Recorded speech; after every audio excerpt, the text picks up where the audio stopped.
Hello, 7th graders. I just wanted to do a couple of your problems with you today on your IXL. This is IXL R14, add and subtract linear expressions. It is shortcut code 6BT. So my first one just says simplify the expression. They will probably all say that. 3n minus 6n plus 8n. I know all of those are like terms. The reason they are all like terms is because they all have the same variable. I can add or subtract those in any order I want.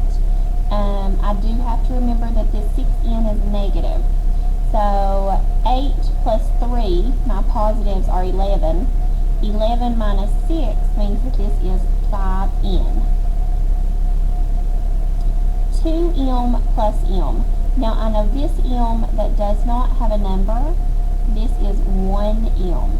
Any variable that does not have a number is always 1. So 2 plus 1 is 3m. Now if you only put 3, that's incorrect.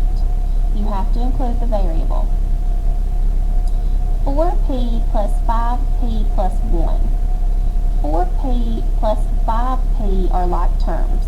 They are like terms because they have the same variable. However, 1 is not a like term. 4 plus 5 is 9p, and then I'm going to just bring down the plus 1. I cannot combine those to 10. Now this is some distributive property. I know that because of the parentheses. 8 times 2 is 16, and 8 times c is plus 8c. Now this one I feel like can be a little bit misleading. It has some parentheses around each of those, but it is not the distributive property because there's no number touching the parentheses. So the whole purpose of those parentheses is just to say, hey, this is one term, and I'm going to add this set of terms to this set over here. So we're just going to ignore them. I'm going to look for my like terms. 6n and 8n are like terms. They give me 14n, and 3 plus 1 gives me 4. So I'm just ignoring the parentheses, and again, I'm not distributing because there's not a number outside of the parentheses. I only have one variable here. It is 3c, so there's nothing to combine it with. 3 minus 7 is negative 4.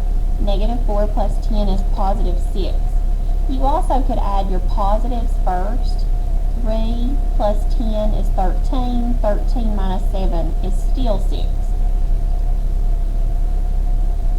And again, this is also not distributive property because there's no number directly outside the parentheses. This n is 1n. So 5 plus 1 is 6n. 3 plus 2 is 5.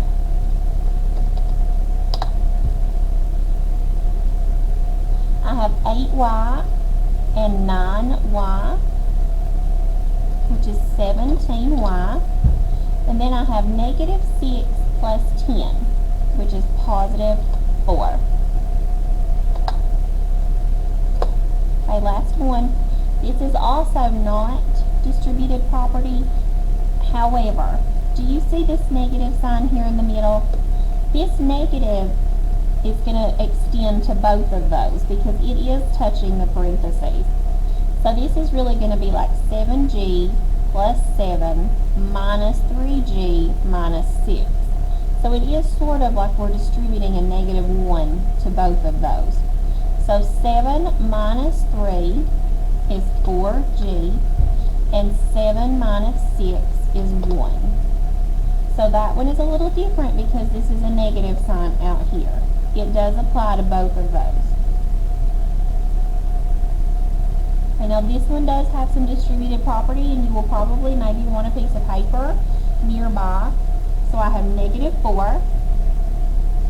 3 times negative 9 is negative 27.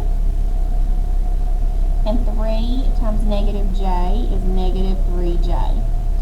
So since I only have one j, I'm going to bring that down, negative 3j. And then negative 4 minus 27 is negative 31. work through 10 of these with you, so that's all I'm going to work through. Remember that you need to get at least an 80 as your SMART score. I would prefer, and I may give bonus points if you can get a 100, because that's very, very, very important that we learn to master this skill. So please make sure that you are getting your work submitted. Your makeup work is due on Wednesday, and if you have any questions, feel free to reach out and let me know.